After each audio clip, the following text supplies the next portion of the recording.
Eh bien bonjour, c'est les premières vidéos, les premiers clips depuis la nouvelle année, hein. Je sais que vous avez râlé, mais bon, moi je suis libraire, il faut que je gagne ma vie, hein. Donc il a fallu que, c'est un peu dur, hein, les débuts d'année, les fins d'année, au niveau librairie, on a beaucoup de monde, il faut qu'on refasse les étiquettes, enfin je veux pas, voilà, truc. Enfin bon, on n'a pas eu le temps, hein, pour, voilà. Donc on va recommencer, on va reprendre notre rythme et tout. Euh, Écoutez, que des petites merveilles, hein. Là, franchement, Clémence Boulouk, Un instant de grâce chez Flammarion. Regardez déjà la couverture. Pour moi, elle est synonyme de New York, elle est synonyme de Breakfast at Tiffany. Vous savez, les premières images, la 5e avenue, vide, avec cette petite jeune femme assez jolie, mais qui a l'air assez, falote, assez fragile, assez. Mais je ne sais pas si vous avez remarqué, dans tous les films de Audrey Hepburn, malgré qu'il y ait de la musique, malgré qu'elle semble chanter, elle est toujours mélancolique, un peu cet œil solitaire. Eh bien, un instant de grâce, ça va vous expliquer qui était en fait cette jeune femme, qui est cette femme, hein, parce qu'après, elle va mourir, je crois, c'est dans les années, à 64 ans, dans les années 70-80. Euh, on est à Dublin dans les années 64, en 1964, dans un hôtel. Elle est là incognito parce qu'elle est hyper célèbre, mais elle est incognito et elle vient rencontrer son père. Son père, elle ne l'a pas vu depuis plus de 30 ans. Et c'est là que toute la personnalité, toute la façon de vivre, de se penser de Audrey Hepburn se révèle. C'est parce que elle s'en est toujours. Il est parti du jour au lendemain sans rien dire. Elle avait 7 ans et toute sa vie, elle s'est dit qu'est-ce que j'ai fait? Pourquoi j'ai pas donné assez d'amour à mon père pour qu'il me quitte comme ça? Qu'est-ce que j'ai fait? Elle a toujours été dans le doute. Et cette jeune femme qui est ravagée pour ça, hein, qui voit sa mère en plus pleurer, qui ne comprend pas.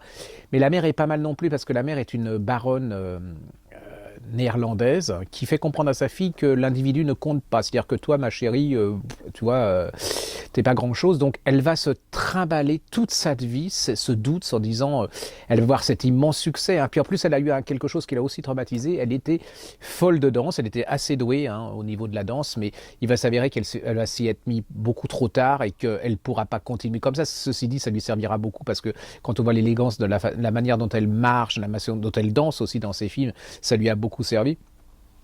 Et on se rend compte que cette jeune femme, toute sa vie, se dira je ne mérite pas ce succès, je ne suis pas à la hauteur de ce succès. Elle va douter, mais absolument de tout. Et quand on parle de cette elle a une silhouette complètement différente. Il y a beaucoup de journalistes qui ont dit qu'elle était férue de régime, mais ça, pas du tout, pas du tout. En fin de compte, elle a vécu des choses dramatiques. Elle a vécu en Angleterre et en 1939, sa mère décide de la rapatrier en Hollande parce que selon elle, l'Angleterre va être bombardée, ça va être terrible, et puis elle va pas s'en sortir. Et donc, elle la ramène à Amsterdam. Et là, qu'est-ce qui va se passer à Amsterdam? Ça va être un des pires pilonnages par l'aviation nazie, c'est-à-dire que ça va être des milliers de morts, le feu tout autour. Elle va rester coincée, elle va être traumatisée, elle va vivre ça courageusement, hein. C'est-à-dire qu'elle va rester coincée en Hollande pendant toute cette guerre. Elle va pas manger, elle va avoir des gros problèmes qui vont répercuter sur sa santé, ce qui fait que toute sa vie, elle va essayer de maigrir, de grossir, pas de maigrir, de grossir, mais son corps refusera. Voilà, c'est un truc des symptômes post-traumatiques de cette guerre. C'est une chose absolument merveilleuse, les enfants. Je ne connaissais pas Clémence Boulouk. Ouais. Elle a un style qui, avec légèreté, vous décrit des choses absolument tragiques. Cette fille, elle est tragique, c'est-à-dire que elle va quand même s'assumer. À la fin de sa vie, en étant, je crois qu'elle est ambassadrice de l'ONU auprès des enfants pauvres, on la voit. Si vous allez sur YouTube, allez regarder ses interviews en français qui sont absolument formidables, magnifiques. On découvre cette femme vieille qui va mourir très vite, hein, d'une maladie comme ça en quelques semaines. C'est une merveille. Si vous résistez ça, c'est combien, hein? 100 pages d'émotion. Et puis c'est surtout que vous regarderez, moi ça m'a donné envie de re-regarder les films d'Audrey Hepburn et vous les voyez plus du tout pareil. Et puis c'est magique, ces bouquins ces films sont magiques, sa personnalité est magique. Allez-y, ça s'appelle Un instant de grâce de Clémence Boulouk chez Flammarion. On va rester du côté des femmes avec un livre, Brigitte Kernel, journaliste, écrivain, c'est paru chez Flammarion, ça s'appelle Agatha Christie, le chapitre disparu. On reste chez les femmes parce que alors Agatha Christie, elle est célèbre à l'époque où ça se passe, écrivain de polar, renommé, enfin elle a absolument tout. Elle est mariée avec l'homme de sa vie et puis un jour elle découvre que cet homme l'a trompée. Il lui annonce aussi, ils vont certainement divorcer et elle est absolument ravagée parce que pour elle sa vie s'écroule et elle décide de se suicider. Et chose extraordinaire, c'est que c'est un événement vrai. Pendant 6 jours, elle va disparaître. Ça va être un énorme scandale en Angleterre. On ne va pas savoir ce qu'est devenue cette femme qui est hyper célèbre. Alors il y a les journaux qui font leur une pendant 6 jours en se demandant si le mari ne l'avait pas tué, s'il n'avait pas été assassiné par quelqu'un d'autre, s'il n'était pas suicidé. Et puis en plus, c'est que cette femme, elle prend sa petite voiture, elle décide de se jeter dans un étang. Elle est nunuche, elle ne sait pas conduire. Sa voiture, elle brinque-barre et elle s'arrête avant de tomber dans l'étang. Elle est désespérée, elle va dans une cabane à côté, puis elle est affolée, elle laisse sa carte, son écharpe, et puis elle décide de retourner à Londres chez une de ses meilleures amies, parce que voilà, il faut qu'elle parle, savoir ce qu'elle va faire.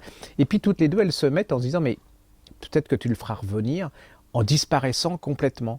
Et ils vont organiser cette disparition qu'on connaîtra que bon, elle imagine les causes de cette enfin le comment de cette disparition et décide de se déguiser. Il y a des scènes absolument cocasses parce qu'elle est hyper connue. Hein, il y a son portrait dans tous les journaux. Elle se déguise en homme et tout avec des grosses lunettes, des gros vêtements et tout. Et elle va se replier dans un hôtel à Bournemouth où elle est encore forcée de se planquer, de se déguiser, puisqu'elle est hyper encore connue. Et là, vous allez voir toute cette femme et tout ce qui va se passer pendant ces 6 jours.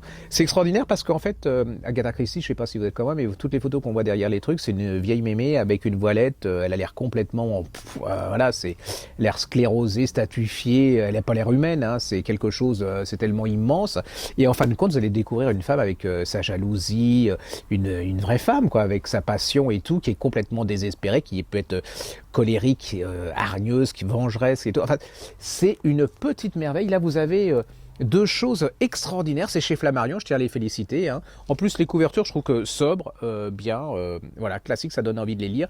C'est 2 petites merveilles. Agatha Christie, le chapitre disparu de Brigitte Kernel chez Flammarion. Et je peux déjà vous dire qu'il y a des grandes chances que Brigitte Kernel soit au Salon du Livre de Saint-Maur au mois de juin. D'ailleurs, je pense que Clémence Boulouk, on va lui demander aussi, parce que j'ai tellement aimé ces 2 bouquins que ça serait quand même bête que vous les rencontriez pas, et que puis ils seront en poche à l'occasion, puis on dira que c'est le format de poche. Autre petite merveille aussi, il y a des semaines comme ça où il y a plein de choses qui paraissent. Alors surtout ne vous dites pas, c'est pas pour moi. Ce sont les mémoires, le journal de guerre de Roland Garros chez Phébus. Alors Roland Garros, je sais, il y en a qui croient que c'est un joueur de tennis, un architecte de stade, enfin bon, j'ai tout entendu, Roland Garros. Les enfants, c'est pas du tout ça. Il était français, je crois que c'est de la Réunion, il est originaire de la Réunion ou de la Martinique, je crois que c'est la Réunion. Et lui, il a une passion, c'est de voler et d'être aviateur. Mais à tel point que quand il a 4-5 ans, il fait que des rêves là-dessus, il se voit voler et tout. Il aura une chose assez extraordinaire, c'est que quand il sera vraiment aviateur, il racontera qu'il avait déjà vécu les mêmes sensations que dans ses rêves, c'est-à-dire qu'il revit exactement les mêmes sensations physiques dans son avion que dans ses rêves. C'est assez quand même relativement troublant. Ça voudrait dire que l'être humain est capable d'imaginer avant d'avoir vécu certaines sensations qu'il va vivre plus tard physiquement. Donc ce gosse, il est brillantissime. Il rentre école supérieure de commerce. Je crois qu'il a fait Sciences Po. Enfin la tête, le type brillant. Mais il n'a vraiment qu'une obsession, il est en France, il n'a qu'une obsession, c'est de voler. Et attention, on n'est pas dans l'Airbus 380 avec l'hôtesse de l'air, tout, pas du tout. C'est vraiment, il va économiser, et là il s'achète une espèce de truc, un avion qui s'appelle la Demoiselle, c'est le moins cher, c'est le truc.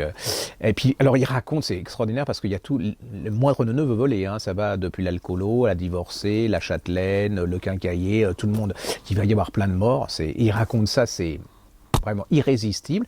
Et là, il arrive à avoir son premier avion. Donc, il arrive, il s'installe, tout va bien. Alors, il fait... Là, il arrive un tout petit peu à faire un bond. Et là, arrive un gros avion d'un type qu'il ne connaît pas. Et c'est l'accident monstrueux. Il s'en tire miraculeusement parce qu'il aurait pu...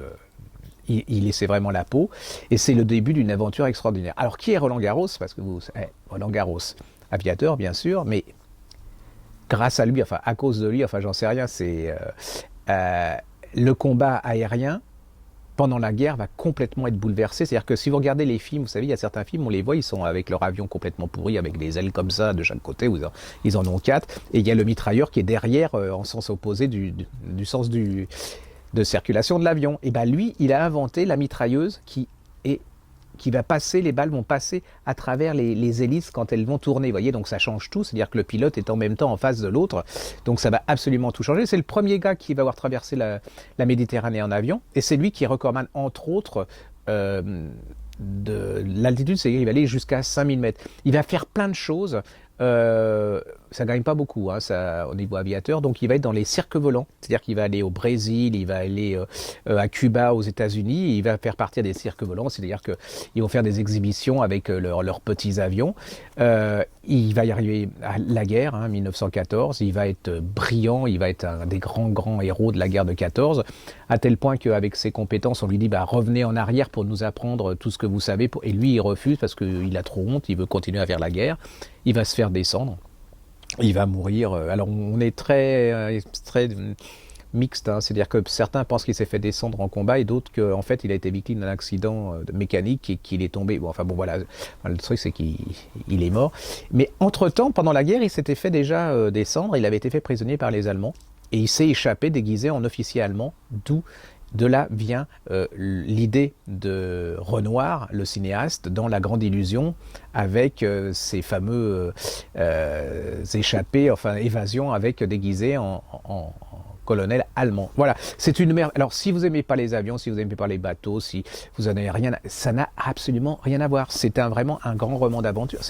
Moi j'ai lu ça comme un roman. Hein. Il y a du Stevenson, il y a Pilote de guerre, il y a Jack London, vous êtes, en plus c'est tragique et drôle, et puis en plus ça vous décrit vraiment la guerre de 14 d'une manière dont on vous l'a décrit très peu, c'est-à-dire que l'aviation, on a très peu de choses, et puis c'est le début je veux dire, je les salue, hein, parce que les gars, quand on voyait qu'ils avaient fait 500 mètres, on avait l'impression qu'ils avaient traversé l'Atlantique, et puis ils avaient presque mérité la mort, hein, tellement il y avait d'embûches. C'est absolument génial, c'est chez Phébus, Roland Garros. Ça s'appelle Les Mémoires. Puis moi, je tiens à saluer Phébus parce que souvent on crie, enfin hurle après les couvertures qui sont immondes. Et là, ils sont en train de refaire leurs couvertures. Et je trouve que ce genre de couverture, ils ont sorti toute une collection, ça donne envie. Donc, et d'ailleurs, il y a bien un tiers de mon envie de lire. Et puis mon côté, j'aime pas le tennis, donc je me suis dit, je vais voir qui est Roland Garros. Voilà. Allez-y, c'est un indispensable. On va revenir. Alors juste, on continue. Ah oui, j'en ai déjà parlé des tonnes et des tonnes, mais je suis têtu et je trouve que vous ne le lisez pas assez, que c'est génial et que c'est comme les piliers de la Terre, que c'est aussi bien. Il s'appelle Léon Morel, il est allemand. Chacun son truc, hein, ça croit. Le ciel de la chapelle Sixtine chez Pocket.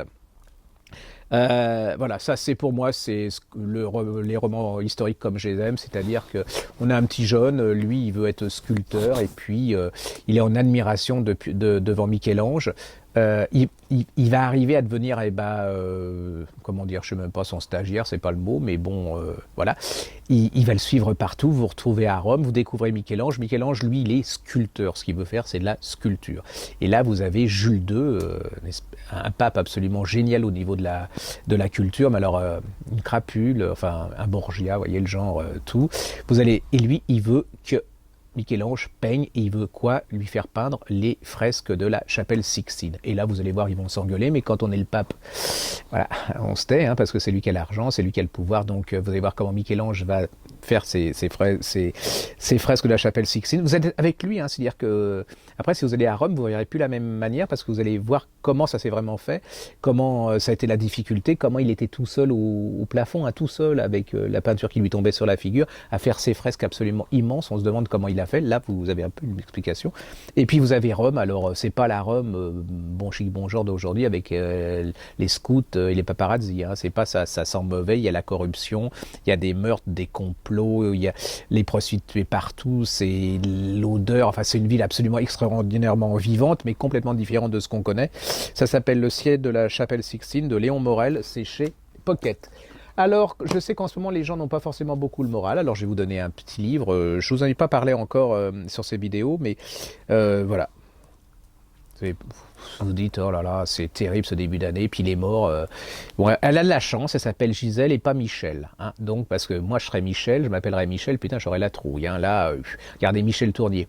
Hop, bon, ceci dit, faut reconnaître aussi, ils ont entre 90, 80, bon, voilà, sauf Michel Delpech. Hein.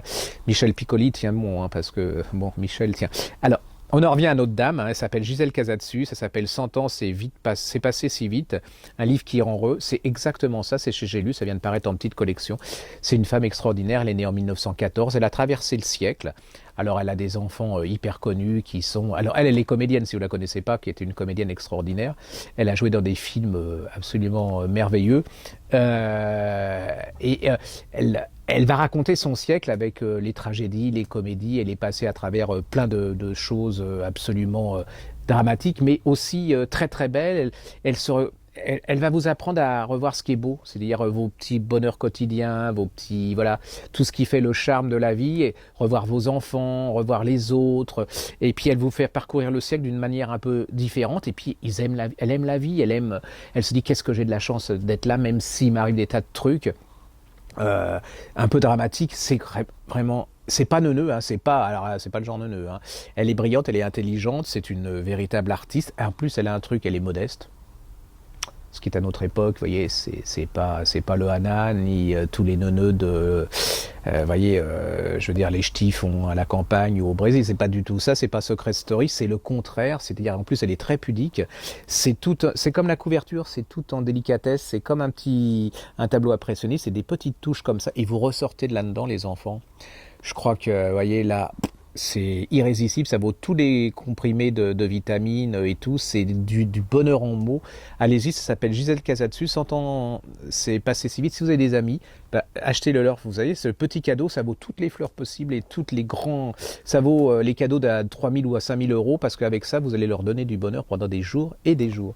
Alors, on va continuer un truc. Alors, complètement... Ah si, Copinage, série Copinage, vient de paraître en livre de poche, un livre qui a eu un immense succès qui s'appelle Hippocrate aux enfers, les médecins des camps de la mort de Michel Simès. Il nous fait une sorte de panorama de tous ces médecins absolument abominables qui ont sévi pendant la Seconde Guerre mondiale. Voilà, ça a fait, faut reconnaître que ça a fait redécouvrir ces horribles choses, ces horreurs, ces monstres, et que ça a donné aussi aux gens l'envie d'aller voir plus profondément ce qui s'est passé dans les camps de concentration et dans le milieu médical. Ça s'appelle L'Hippocrate aux enfers de Michel Simès, c'est en livre de poche. Alors, complètement différent, parce qu'ici on fait il y a tout, hein, on n'est pas... ça s'appelle Bruno Dive, au cœur du pouvoir, l'exécutif face aux attentats chez Plomb. Et alors là, vous y êtes, c'est-à-dire qu'en fait, il vous retrace presque minute par minute la réaction des politiques et des dirigeants de l'intérieur suite aux attentats de Charlie Hebdo et suite aux attentats du 13 novembre, où on voit que ça peut vaciller, hein. C'est-à-dire que là, sous des apparences, on est fort et tout. Il y a des moments de doute, très très très peu, hein, mais on sent qu'il y a des moments de doute. Voilà, il se demande comment ça va s'arrêter, parce qu'il voit que ça s'accumule, et le 13 novembre est absolument terrible à ce niveau-là. C'est un très... Voilà, vous êtes dedans, vous faites... moi, je trouve que... Enfin, j'ai beaucoup aimé, je l'ai lu en même pas une soirée, hein. Ça a été très très vite, ça s'appelle Au cœur du pouvoir de Bruno Dive, l'exécutif face aux attentats, et ça les humanise. Dieu sait s'ils ont besoin d'être humanisés. Et donc, ça les humanise. Et puis, bon, on comprend un peu mieux ce qui s'est passé de l'intérieur. On va continuer. Ah oui, alors. Ah oui, j'ai appris que ça c'était paru en poche, je ne savais même pas. Voyez, alors il faut que je me balade dans la librairie pour voir qu'il y a une pile. J'avais adoré ça s'appelle Pour l'amour d'une île de Armel Gilcher en pocket. Puis il y a un type qui s'appelle Gérard Collard, derrière il a marqué, c'était génial. C'est se casse pas. Alors maintenant, mais je crois que maintenant je vais mettre plus qu'un G. Je vais même pas mettre génial, je vais mettre G. Non, j'ai adoré. Alors si vous êtes genre Marcel Proust, il vous faut du truc, vous voyez, genre Michel Tournier, le roi des aulnes. Moi, je vous parlerai de Michel Tournier un peu plus tard.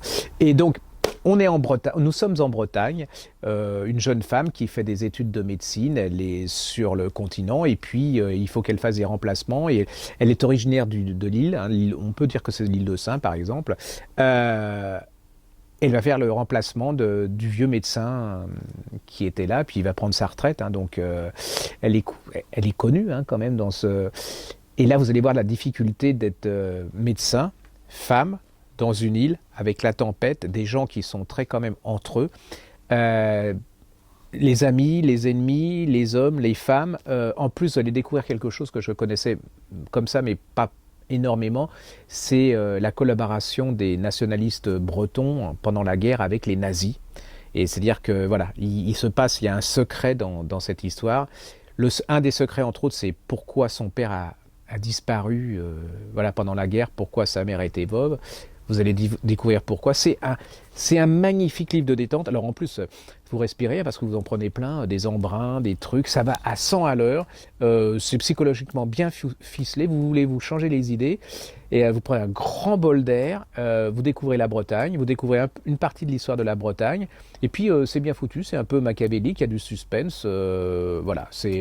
Voilà, j'en ai lu plein. Enfin, je lis beaucoup. Enfin, je relis un petit peu, quoi. Et puis à celui-là, je m'en souviens. Donc c'est pour dire que, bon, c'est vrai que je suis un peu breton sur les bords, mais non, allez-y, c'est voilà, bon bol d'air, j'ai adoré, puis je trouve que c'est une bonne idée de l'avoir fait paraître en poche.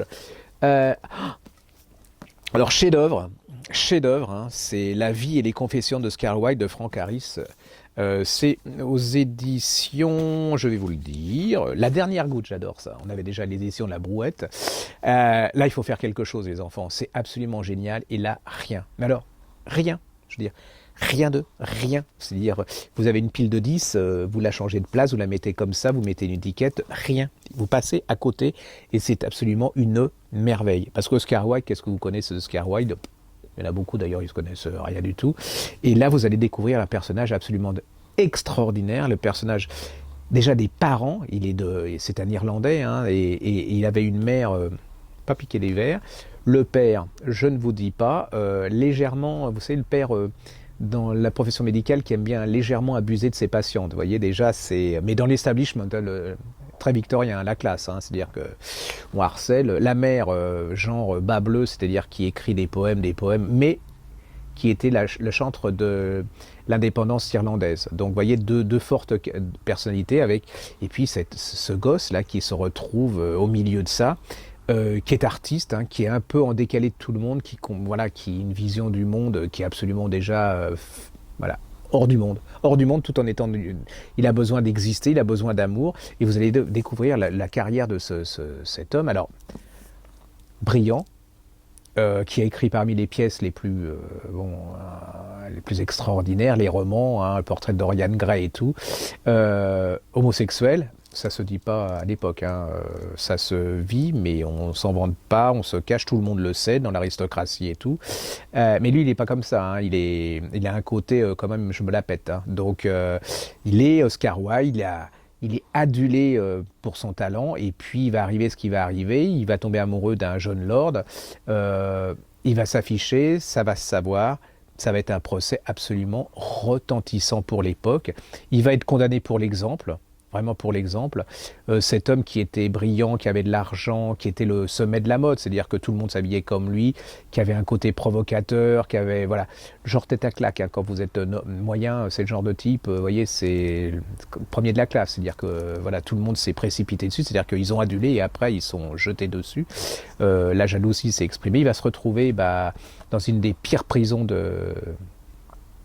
londonienne, il va être abusé sexuellement, il va presque mourir, hein. Il est maigre, il est malade et tout. Il va s'en sortir parce que des amis vont se battre pour qu'il s'en sorte. Il s'en sorte, il va pas rester en Angleterre, hein, parce que pour lui la vie est terminée, il n'a plus de fric, plus rien, et il va se retrouver en France. Et là vous allez découvrir le périple. Il va se retrouver sur la côte bretonne avant de finir sa vie à Paris. C'est extraordinaire. C'est-à-dire que vous retirez Oscar Wilde, c'est un roman et d'amour, et d'aventure, et politique. C'est une étude de la société victorienne. C'est d'où on vient aussi, hein. C'est-à-dire que ce genre de façon d'agir peut encore se faire en France et dans les sociétés occidentales. C'est une pure merveille. Alors, si vous voulez me faire plaisir, les enfants, vous vous rappelez, je vous avais dit que Alexis Vassilkov, c'était génial, et que vous y êtes allé, et puis après ça a été la folie, tout le monde a dit qu'Alexis Vassilkov c'était absolument génial, fabuleux, extraordinaire, il en est à 8000 exemplaires, ça va être en livre de poche. Ça, les enfants, c'est comme Alexis Vassilkov, vous allez prendre, je veux dire, votre pied, vous allez vraiment, mais Faire Jones, vous allez kiffer un max, quoi. Non, non, c'est vraiment extraordinaire. Que vous ayez, ça commence, vous pouvez le lire à partir de 17-18 ans jusqu'à, il n'y a pas d'âge, vous allez apprendre plein de choses, vous allez découvrir un personnage, ça va vous donner envie d'aller sur sa tombe au Père Lachaise, comme les groupies pas possible. Vous allez voir ce que c'est cette société victorienne, vous allez découvrir, ça va vous donner envie de lire tous ces livres de Profondis, qui est absolument, absolument extraordinaire sur la prison, qui est d'une profondeur incroyable, qui fait penser à Albert Camus par certains côtés. C'est beau, c'est voilà, c'est un roman d'aventure à suspense. Enfin, suspense, on sait comment ça finit, mais on découvre absolument plein de choses. Il y a de l'humour, il y a de la jalousie, il y a du complot, il y a de la méchanceté, il y a de l'intelligence. Enfin bon, je peux pas vous le dire. Si vous aimez Alexis Vassilkov, alors ce qui serait bien, si vous vouliez me faire plaisir, ça serait de le lire, d'en parler si vous avez aimé et tout, et puis de faire de cette chose qui n'a pas existé et qui n'existe pas un énorme succès qui le mérite. L'auteur s'appelle Frank Harris. Ça s'appelle La vie et les confessions d'Oscar Wilde, et c'est rien que pour ça. La dernière goutte. Écoutez, si les éditions de la Brouette pouvaient s'allier aux éditions de la dernière goutte, ça serait vraiment extraordinaire. C'est un vieux livre, hein, c'est-à-dire que le monsieur, Frank Harris, il était journaliste, il est mort en 1931, vous voyez, et c'est d'une modernité, je veux dire, je ne vais pas nommer d'auteurs là, mais enfin, il y en a, ils paraissent très très vieux à côté de ce livre qui a été édité il y a X temps. Allez-y, c'est un des chefs-d'œuvre et une des redécouvertes capitales de cette rentrée. On continue. Ah oui, juste là, je fais 2 secondes, parce que ça c'est génial aussi. Je ne l'ai pas fini, donc, mais je vais le finir, parce que ça c'est signe. Hein. Si je finis un bouquin, comme j'ai pas le temps, c'est que vraiment il est énorme. Ça s'appelle Il est des morts qu'il faut qu'on tue. Roger Martin, c'est chez Cherche Midi. Oh, les enfants. L'affaire Dreyfus, vous voyez, de Zola, ce genre de livre. C'est juste, vous voyez, pour dans votre tête, quand je vais refaire un clip, vous y pensiez, vous disiez, on en a parlé. On change complètement, rien que pour vous embêter. Une chose géniale, ça s'appelle Shaken Not Stirred, ça s'appelle Cocktail James Bond 007, c'est chez Télémac, j'adore. Vous avez tous les cocktails qui sont faits dans les films de James Bond avec... il y a tout. Il y a tout, alors vous voyez, voilà. Ça c'est le petit cadeau, je trouve que c'est absolument sympa. Vous allez chez les gens, vous savez pas quoi truc, et comme ça, la prochaine fois, ils peuvent vous faire les cocktails que vous désirez, c'est drôle. Et puis même, je crois hein, que les auteurs, là, ils vont venir à la Griffe Noire et puis qu'ils vont nous faire des cocktails. Je vous tiendrai plus au courant sur mon Facebook et sur la page Griffe Noire. On vous dira quand est-ce qu'ils vont venir, comme ça vous pourrez vous pourrez oublier les malheurs voilà, et puis voir la librairie en 3, en 4, en 5, en 6 au bout de cocktails. C'est chez Télémax, ça s'appelle Cocktail James Bond 007, chez Télémax, je viens de le dire, mais je suis un peu fatigué. Encore un autre moment exceptionnel. Hein. Il y avait eu l'état de grâce, un instant de grâce de Boulouk chez Flammarion. Il y avait ces choses comme ça qui sont exceptionnelles. Et puis là j'ai trouvé je veux dire, Marina Kaernankos, on était en vacances. Bon, pas en vacances, mais bon, c'est pas... Et... elle ne lâchait pas, elle était là, elle disait c'est beau, je ne veux pas le finir, c'est trop, j'aurais voulu écrire ça. Bon, voilà, ça s'appelle Un fils en or de Shilpi Somaya Goda, c'est chez Mercure de France et c'est une merveille de chez Merveille. Je ne sais pas si vous aviez, je ne sais pas si je les ai là, non, je les ai plus là, mais il était sorti, vous savez, des livres comme le Cricket Club du Taliban, qui sont des livres qui ont marqué les gens, mais je ne sais pas ce que j'en ai fait, mais c'est mon côté bordélique, mais c'est pas grave. Donc, qui ont eu un succès énorme et que vous avez adoré. Et ça, c'est encore puissance, 10, je trouve. On est de nos jours en Inde. Hein. Il y a Almi, je crois qu'il s'appelle Almi, qui est fils d'un propriétaire terrien. Donc, dans une Inde très campagnarde. Hein. Donc, il est grand propriétaire, ils ont relativement de l'argent, il a des serviteurs et tout. Et donc, la logique voudrait qu'il est le fils aîné, donc il va devenir héritier, il va diriger le domaine. Il est juge de paix aussi, parce que dans ces contrées, quand on est grand propriétaire terrien, on juge aussi toutes les petites, les petites choses qui se passent entre villageois. Et Almi, lui, c'est pas du tout ça. C'est-à-dire que Almi, il a une passion, mais une passion depuis son plus jeune âge, c'est devenir médecin. Genre, il dissèque le truc horrible, vous voyez, les moineaux, il les ouvre et tout pour voir comment ça fonctionne. Il est absolument fasciné par ça, mais fasciné. Il va se passer. Alors, il est brillantissime, c'est-à-dire qu'à la fin, il va dans les bibliothèques, il va regarder les livres de médecine, il arrête le cricket quand il est tout jeune, il parle à peine avec ses copains parce que voilà, il veut devenir médecin. Et chose extraordinaire, c'est que son père accepte, c'est-à-dire que son père lui dit bon bah puisque tu veux devenir médecin, tu vas devenir médecin. Et puis mieux. Comme il passe ses examens de médecine, il réussit en Inde, mais il doit être aussi étudiant pour être un véritable médecin en Inde. Il doit avoir des stages aux États-Unis. Il va en décrocher un à Dallas. Et là, vous allez voir le choc des cultures, hein. C'est-à-dire que lui, quand il est en Inde, il parle beaucoup à ses patients, il les palpe, voilà, il essaie de faire le diagnostic comme ça. Et quand il voit qu'il ne peut pas trouver ce qu'il a, il envoie dans la ville faire un scanner, mais vous voyez, c'est vraiment au bout et vraiment il sert de toute son intelligence. La médecine traditionnelle, comme on le faisait en France avant le scanner, hein, tout le monde fonctionnait comme ça. Et puis il va se retrouver à Dallas. Alors là, non, c'est pas ça du tout, hein. On parle pas, on fait scanner d'abord. Vous voyez, scanner, faut aller très vite, alors que lui, on parle pas aux patients, c'est pas très important. On voit ça après. Scanner, efficacité. Le racisme, l'ambition. Vous allez voir comment, quand on est stagiaire et qu'on est indien, on fait pas beaucoup de poids, le poids contre le fils de chef de service qui a déjà sa place dans une clinique assurée. C'est le choc des cultures aussi, hein, parce que les femmes, il est très embêté, hein, parce que elles sont vraiment très offertes et lui, on peut pas parler à une femme comme ça, donc il va évoluer, puis il veut vivre le rêve américain. Il ne sait pas s'il réussira sa carrière, hein, donc il va en profiter un maximum. Il va tomber amoureux d'une jeune américaine, enfin amoureux, enfin voilà, là c'est une petite pointe de suspense. Et puis en même temps, depuis qu'il est parti, depuis le vol de départ d'Inde, il est assailli par le souvenir d'une jeune femme qui s'appelle Lina. Et Lina, c'était l'amie de son ami quand il était gamin, quand il était ado, son premier baiser, mais alors vraiment furtif, hein, parce que là-bas, et sa mère ne supportait pas Lina parce qu'elle était pauvre, fils de métayer. Et alors autant lui casse les traditions, autant elle est conventionnelle, elle les respecte. Sa famille arrange un mariage, elle accepte, elle ne dit rien, et elle tombe dans une famille absolument abominable. Elle va devenir l'esclave du mari, qui est une tête à claque, mais absolument, je ne dis pas, il y a des scènes absolument abominables. Et ça, c'est le départ de... Vont-ils se rencontrer? Vont-ils trouver le bonheur? Va-t-il réussir à avoir son examen de médecine? Elle va-t-elle s'en échapper? Parce qu'il y a un moment, son mari veut la brûler vive. Est-ce que c'est possible quand on est de deux milieux différents à tel point en Inde? Peut-on se marier? C'est une vision de la condition des femmes qui est beaucoup plus nombreuse qu'on le pense, hein.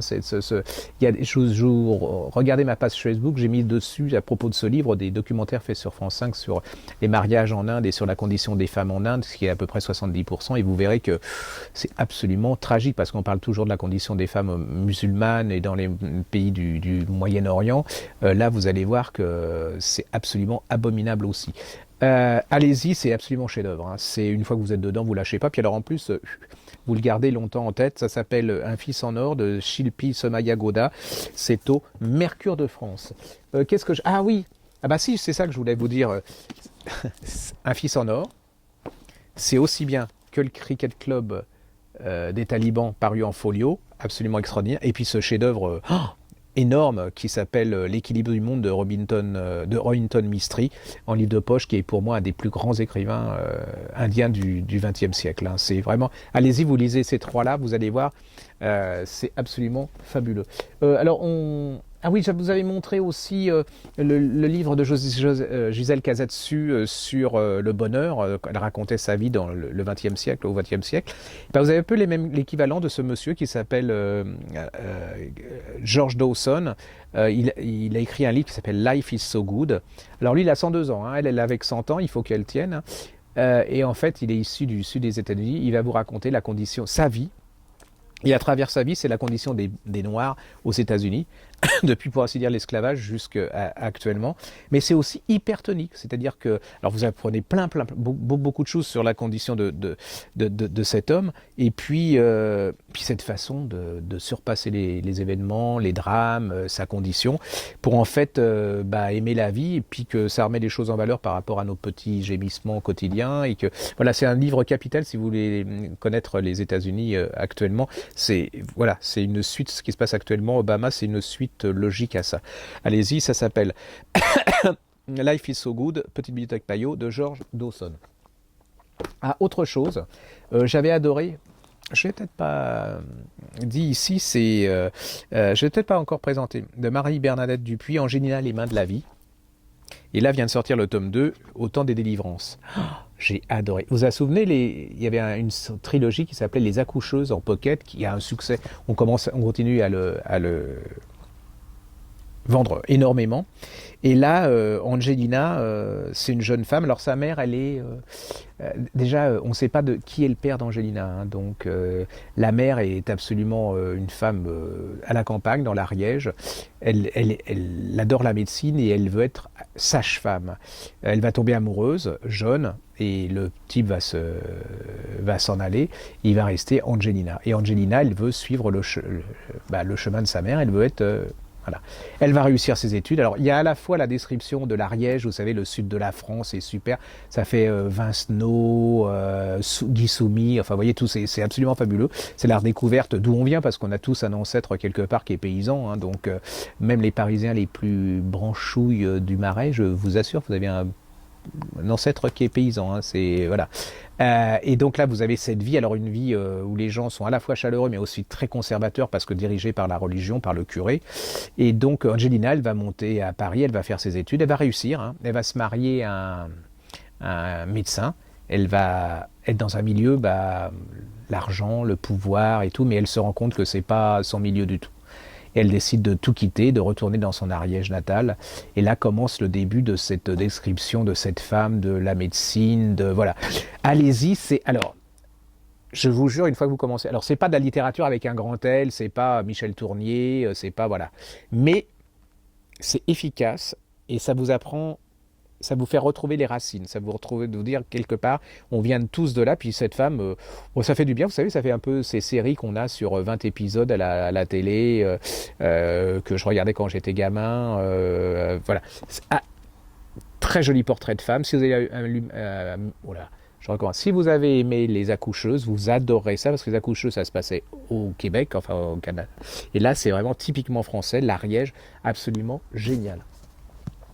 Qu'est-ce que j'ai... Ah oui, alors, je suis tombé sur un petit truc.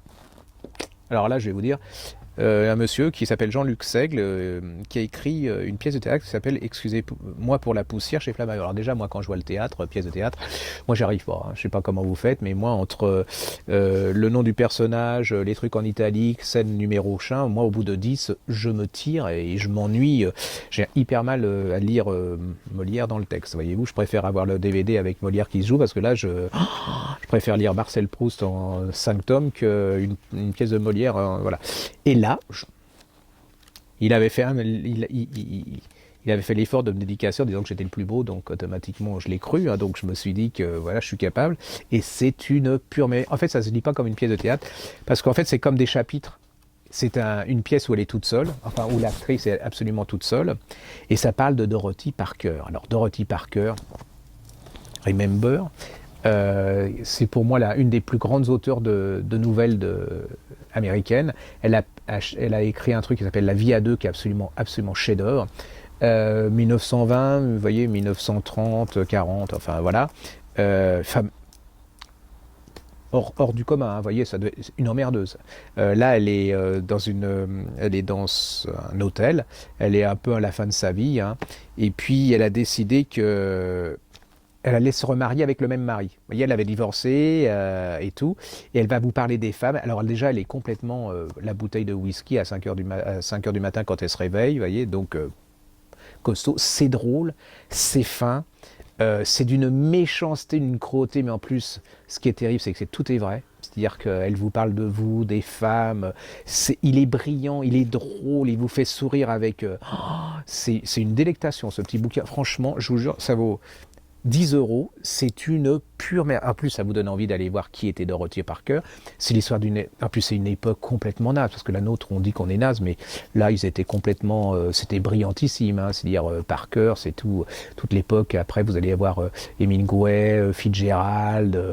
Ils buvaient comme des trous, ils vivaient comme des trous. En plus, elle était.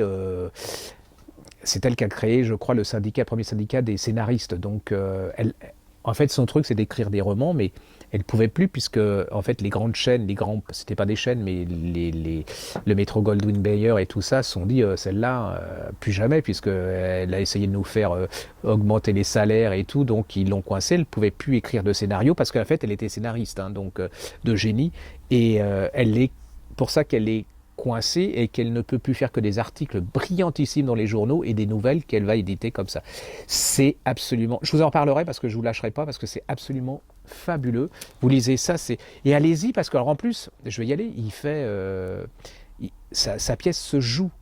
Et alors, je vous donne un conseil, vous lisez le petit livre, là, et vous allez voir la pièce. J'ai une hâte, c'est de la voir sur Parce que je me demande comment on peut être brillant, aussi brillant, faire passer les mots comme il y a là-dedans, sur une scène, et qui joue ça, et si on est capable de... C'est une merveille. Renseignez, je vous mettrai sur mon Facebook ou sur les sites où se joue cette pièce de théâtre. Ça s'appelle Excusez-moi pour la poussière de Jean-Luc Seigle, c'est chez Flammarion. Et allez-y, ça c'est les heures brillants de chez Brillant. Je veux dire... Voilà, là vous avez deux merveilles, vous allez voir, je ne sais pas ce que c'est que la littérature, mais en tout cas je sais ce que sont des bons livres, et ça ce sont de bons livres. Ah oui, alors il me reste, on va finir par ça. Bon, c'est Valérie Expert et moi-même. Ouais, parce que c'est pas moi-même et Valérie Expert, donc Valérie Expert et moi-même. C'est un de nos chouchous, hein, il s'appelle Jean-Philippe Blondel, c'est Mariage de saison, c'est chez Buchet-Chastel, et c'est pour moi son meilleur. Alors ce type, c'est un génie de l'intimiste, des romans intimistes. Alors attendez, vous dites pas intimiste, je baille, hein, non, pas du tout, en fait il vous parle de vous. Il vous parle de moi, et quand il parle ces personnages, quelque part vous vous y retrouvez, quoi.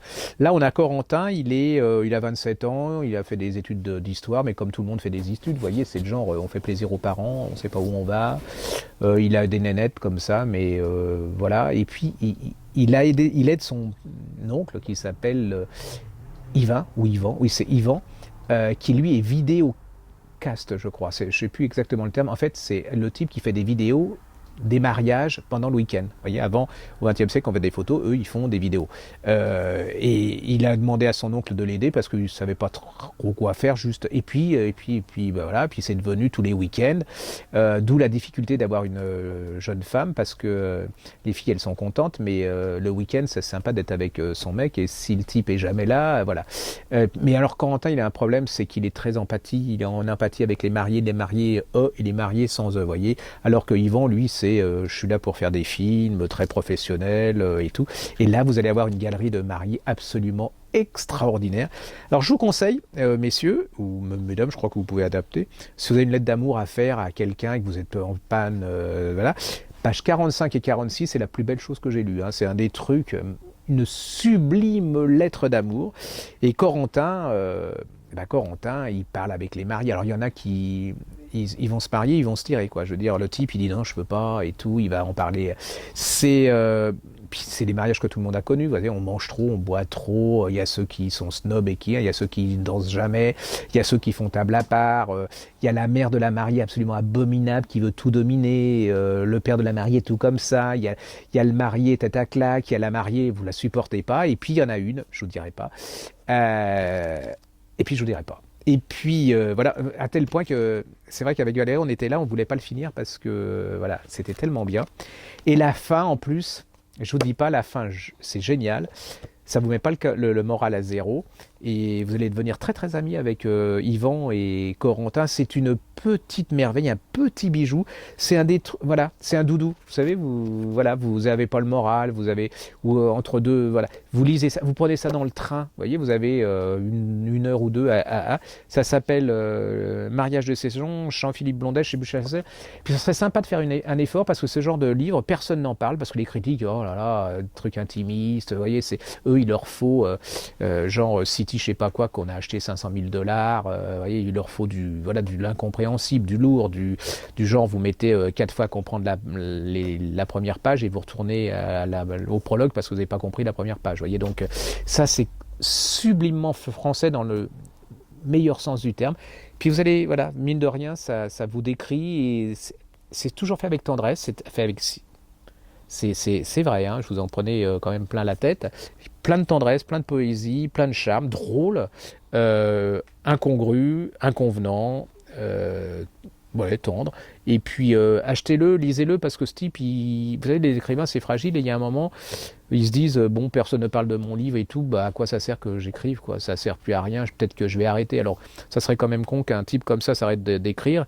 Il s'appelle Mariage de saison de Jean-Philippe Blondel, et c'est pour moi un des petits bijoux de la littérature française, n'en déplaise à Télérama, aux Inrecuptibles et autres snobs de la littérature avec un grand L. C'est vrai que c'est pas Michel Tournier, mais c'est peut-être pas forcément une mauvaise nouvelle qu'il ne soit pas Michel Tournier.